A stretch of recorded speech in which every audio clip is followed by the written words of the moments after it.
ओम श्री गणेशाय नमः। प्रिय दर्शकों, स्वागत है आप सबका हमारे ज्योतिष कार्यालय काशी बनारस उत्तर प्रदेश में। मैं ज्योतिषाचार्य राजेंद्र गौतम आपको आज विशिष्ट सप्तवर्गीय जन्म कुंडली के बारे में बताऊंगा। यह कितनी महत्वपूर्ण है और इसमें संपूर्ण जीवन का फल किस तरह का व्यतीत होगा, किससे कैसा व्यवहार रहेगा, कैसी कैसी महादशाएँ, कैसी कैसी अंतर्दशाओं का क्या फल होता है और कौन कौन सी जन्म कुंडली में के साथ में और साथ में कौन कौन सी कुंडलियाँ होती हैं और कौन कौन से चक्र होते हैं, यह सब बताएंगे आपको। विशिष्ट सप्तवर्गीय जन्म कुंडली बनवाने के लिए संपर्क करें। हमारा संपर्क सूत्र अभी हम बताएंगे लास्ट में। और सिर्फ 1 महीने के लिए मात्र 500 रुपये शुल्क रखा गया है जन्म कुंडली बनवाने के लिए। विशिष्ट सप्तवर्गीय जन्म कुंडली बनवाने के लिए आप संपर्क कर सकते हैं। सबसे बड़ी वाली जो कुंडली होती है उसके लिए कहा जा रहा है। अभी हम आपको इस जन्म कुंडली को खोलकर दिखाएंगे। पूरा कुंडली अभी आपको दिखाएंगे, किस तरह का कुंडली है, किस तरह का बनता है, क्या क्या इसमें होता है। अभी आपको इस कुंडली के बारे में सभी जानकारियाँ देंगे। तो प्रिय दर्शकों, ये है विशिष्ट सप्तवर्गीय जन्म कुंडली। अभी हम इसको खोलकर आपको दिखाएंगे। देखिए, ये जो है फ्रंट पेज है आपका सामने का पहला। यहाँ पर इसको भरते हैं। सर्वप्रथम जातक का नाम, पिता का नाम, कहाँ के रहने वाले हैं, तारीख, दिन, ये सब अभी इस तरह से भरा जाता है। किस पंचांग से बना है, उसका नाम क्या है, राशि का, ये सब इस तरह से भर के यहाँ पर जो है उसका पंचांग का विवरण रहता है, उसको स्पष्ट किया जाता है सभी को। और ये विवाह में चिंतनीय कौन कौन से घात होते हैं, कौन सा दिन घात होता है, महीना घात होता है, तिथि घात होती है, प्रहर, ये सब इसमें दिखाया जा रहा है आपको। ये होता है तात्कालिक ग्रह स्पष्ट। ये राशियों के जो ग्रह हैं, ये सभी की राशियां हैं, अंश, कला, विकला, और इनकी जो है ये गति विगति हैं सभी की। और ये अवस्थाएं हैं सभी ग्रहों की, कौन सा ग्रह किस अवस्था का है, जिस तरह की उसकी अवस्था है उस तरह का वो फल देता है। जैसे कुमार अवस्था, तो कुमार अवस्था में अच्छा होता है, आदमी तत्काल काम कर देता है। वृद्धावस्था में आलसी हो जाता है, उसके शरीर काम नहीं करता है। मृतावस्था में और ज़्यादा वो काम ना के बराबर ही करता है, वृद्धावस्था में कम ही करता है, मृतावस्था में करता ही नहीं। मतलब इस तरह की जो अवस्थाएं हैं, इन अवस्थाओं में ग्रहों का फल इस तरह का होता है जो आप देख सकते हैं। और ये कारकत्व होता है, कौन सा ग्रह किसका कारक है। ये भ्रात कारक है सूर्य, ये आत्म कारक है, अमात्य कारक चंद्रमा है, पितृ कारक है। इस तरह से सभी ग्रहों का कारकत्व है। अब आते हैं जन्म कुंडली पर। जो लग्न जन्मांक होता है वो ये है। इसमें विशेष होता है क्या कि ये जैसे जन्म कुंडली है, इसमें लग्न क्या है, कन्या लग्न है। कन्या 6 यानी कन्या लग्न का जन्म है। अब इसका जो है, इसको प्रथम भाव भी बोलते हैं।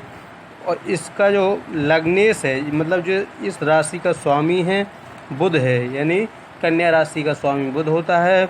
वह जा कर के आपका षष्ठ भाव में बैठ गया, शनि की राशि में। शनि इनके सामान्य मित्र हैं। मतलब यहाँ से जा कर के ये सामान्य मित्र की षष्ठम भाव में कुंभ राशि में विराजमान हैं। और शनि जा कर के पंचम भाव में विराजमान हैं। और देख सकते हैं ये मतलब कुंडली में जो है अधिकतर विचार किया जाता है ग्रहों का, भाव का और भावेशों का, कहाँ के वो ईश हैं और किस तरह का फल देंगे। इस तरह से सभी निर्णय करके ही फलादेश इसका होता है। अभी आगे चल के हम आपको दिखाएंगे और भी सभी कुंडलियाँ। इसमें जो है प्रथम भाव से तनु, शरीर, रूप, रंग, ज्ञान, बलाबल, सुख दुख, स्वभाव आदि का विचार यहाँ से किया जाता है। यहाँ से धन आदि का और जो है रस, किस तरह का भोजन करेंगे, वो किस तरह की वाणी रहेगी, यहाँ से द्वितीय भाव से विचार करते हैं। तृतीय भाव से भाई बहन का विचार करते हैं और नौकर आदि का विचार करते हैं। चतुर्थ भाव से माता आदि का विचार करते हैं, सुख संपत्ति का विचार करते हैं। पंचम भाव से शिक्षा, संतान आदि का विचार करते हैं। षष्ठ भाव से शत्रु आदि, मामा आदि का विचार करते हैं। सप्तम भाव से पत्नी का दाम्पत्य जीवन किस तरह रहेगा, इस सब का विचार करते हैं। अष्टम भाव से आयु का निर्णय करते हैं। और नवम भाव से भाग्य का विचार करते हैं। ये भाग्य भाव होता है। दसम भाव कर्म भाव होता है, किस तरह का कार्य करेगा ये इंसान, किस तरह का मतलब काम करेगा, किस तरह के उसमें सफल हो सकता है। ये मतलब इसका यहाँ की स्थिति है। इसका स्वामी बुध है, यहाँ पे बैठा है, और साथ में चंद्रमा और राहु है, केतु की दृष्टि है। इस तरह से सभी मेल जोल किया जाता है। एकादश भाव होता है आय का। आय भाव होता है एकादश भाव। इसमें चंद्रमा की राशि पड़ी है, चंद्रमा जाकर के दसम भाव में विराजमान है। इस तरह से इसकी स्थिति को जानेंगे। और इस पर दृष्टि भी है, सप्तम दृष्टि जो है मंगल की, गुरु की, शनि की भी है। और जो द्वादश भाव है ये व्यय भाव कहलाता है। ये खर्चा किस तरह का रहेगा आदमी का, ये सब बताता है। और आगे चल कर के हम अभी आपको बताएंगे और भी। ये होता है राशि चक्र। जहाँ भी चंद्रमा बैठा होता है जन्मांक में, वो राशि होती है, उसके अनुसार सभी ग्रहों को बैठाया जाता है गोचर में। इसी के अनुसार फल देखा जाता है। और अभी हम आपको दिखा रहे हैं ये ग्रह मैत्री, किस ग्रहों की कौन सी किसके साथ में मित्रता है, कौन उसके लिए शत्रु है, कौन अति शत्रु है, कौन सम है। इस तरह से ये इसमें सब दिखाया गया है। और ये आप देख सकते हैं, ये तन्वादि द्वादश भाव स्पष्ट है। ये द्वादश भाव स्पष्ट करके कौन से भाव में कितनी राशि है ये आप देख सकते हैं। इससे ये भरा जाता है चलित चक्र मिदम। चलित चक्र मिदम ये सूर्य चक्र है, जो सूर्य आदि जो ग्रह होते हैं, नवग्रह, इनको इसमें भरा जाता है। जो भाव में होते हैं भाव में, जो संधि में होते हैं संधि में। जो इस तरह से ये कमल की सी ये जो पंखुड़ी बनी है ये भाव हैं, और जो इनके अदर में बाहर हैं ये इनकी संधि है। संधि और भाव इनमें ग्रह बैठाए जाते हैं। ये होरा चक्र, ये होरा चक्र होता है जो इसमें विशिष्ट का सुख आदि का विचार किया जाता है। सुख दुख किस तरह का रहेगा। और ये है दृष्कांड। दृष्कांड में जो है भ्रातृ सौख्यम यानी होता है भाई का और संबंध, भाई बहन का किस तरह का व्यवहार रहेगा आपके साथ में, इस तरह का विचार किया जाता है। ये होता है सप्तम भाव, वो सप्तमांश कुंडली होती है।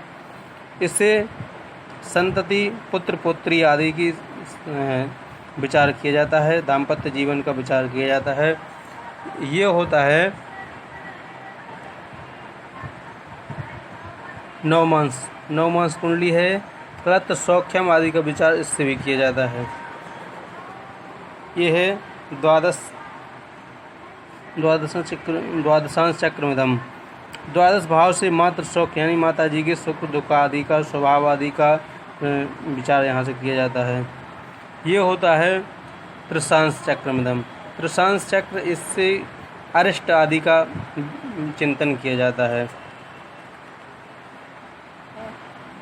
ये है ग्रहाणाम सप्तवर्गी कोष्ठकम, मतलब किस चक्र में, किस कुंडली में कौन सा ग्रह किस भाव में है ये बताया जा रहा है। जैसे ये ग्रह, ये जन्म कुंडली है जो लग्न कुंडली, उसमें सूर्य द्वादश भाव में है, चंद्रमा तृतीय भाव में है, मंगल दसम भाव में। इस तरह से सभी कुंडलियों में सभी ग्रहों का स्थान भरा के दिखाया जा रहा है। कितने शुभ हैं कितने अशुभ हैं ये भी इसमें दिखाया जा रहा है।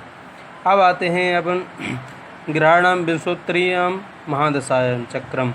ग्रहों की जो है महादशा इस तरह से है। सूर्य की इसकी बृहस्पति की महादशा में जन्म हुआ है इनका। जिसकी महादशा में जन्म हुआ होता है वह सबसे प्रथम रहती है, उसके बाद अन्य महादशाएं आती हैं। अब इनका जन्म हुआ है 1/4/2020 को। तो यहाँ से 15/5/2033 तक बृहस्पति की ही महादशा चलेगी। उसमें महादशाओं में भी अंतर्दशा चलती हैं, वह हम अभी आपको आगे दिखाएंगे। फिर शनि की रहेगी 2052 तक, इसके बाद बुध की रहेगी 2069 तक, और इसके बाद रहेगी केतु की 2076 तक। इसी क्रम से सभी ग्रहों की ये महीना, ये तारीख है, ये आप देख सकते हैं। अभी और आगे आपको बताएंगे अंतर्दशाओं के बारे में। ये है बृहस्पति की अंतर्दशा यानी गर्भांतर। इसमें जन्म हुआ था तो गर्भांतर इतना बीत चुका था। ये ग्रहों के नाम हैं और ये वर्ष हैं, माह है, दिन, और ये कब तक चलेंगे तो ये डेट बताई गई है। जो है अंतर्दशा शनि की चलेगी 15/1/2022 तक। इस तरह से सभी की दी हुई है। ये हुआ है दशा फल, किस ग्रह की दशा में क्या फल होगा, तो इसमें बता दिया गया है। सामान्य, धन लाभ, सर्वतोन्मुखी, शुभ, भाग्योदय, भाग्यवर्धक, इस तरह से आप देख सकते हैं। और ये है शनि की अंतर्दशा। शनि महादशा में सभी ग्रहों की अंतर्दशा, ये फल है, ये तारीख है, माह, वर्ष, और ये दिन, माह, वर्ष। ये भी आप देख सकते हैं। बुध की महादशा है, अंतर्दशा है। ये है केतु की महादशा में अंतर्दशाएं का फल, और देख सकते हैं आप। ये है शुक्र की महादशा अंतर्दशा का फल, तथा ये योगिनी है, योगिनी महादशा चक्र, इसमें किस तरह का फल रहेगा, ये सब उसी तरह है। ये है कारकांश और स्वर्गांश चक्र। इसके बाद आ जाते हैं अपन लग्न फलम। यहाँ से अपना फल चालू हो जाता है।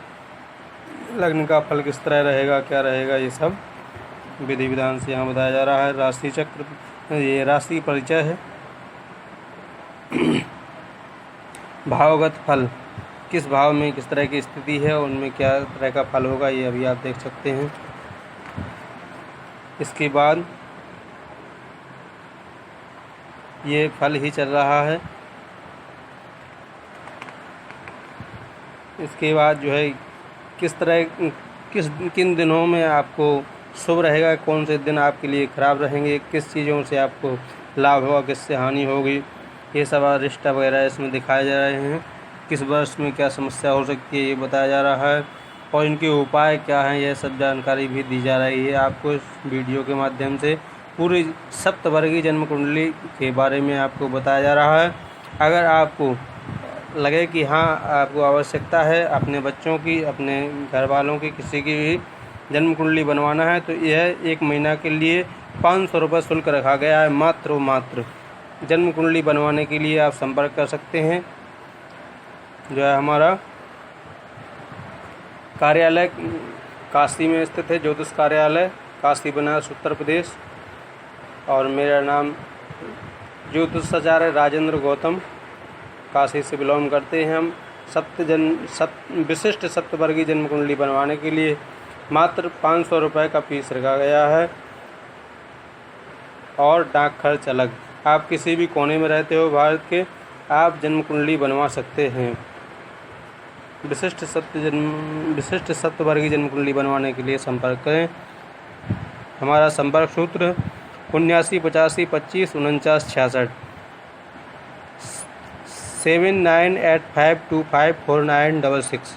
अभी हम इस वीडियो में आपको लिख कर भी बताएंगे इसके बारे में सभी जानकारियाँ आप देख सकेंगे।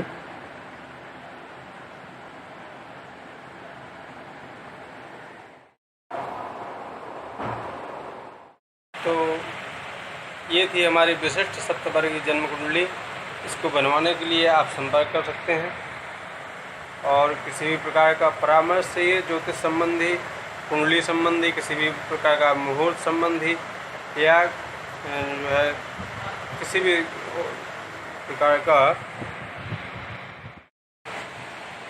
किसी भी संस्कार संबंधी मुहूर्त आदि हुआ, वाहन आदि का बोर करवाने का, किसी प्रकार का जो है संस्कार आदि का मुहूर्त पहुँच सकते हैं, परामर्श ले सकते हैं। जो है हमारे शिव शक्ति ज्योतिष कार्यालय से आप संपर्क कर सकते हैं। धन्यवाद। हम ऐसी ईश्वर से कामना करते हैं कि सर्वे भवन्तु सुखिनः, सर्वे सन्तु निरामया, सर्वे भद्राणि पश्यन्तु, मा कश्चित् दुःखभाग् भवेत्।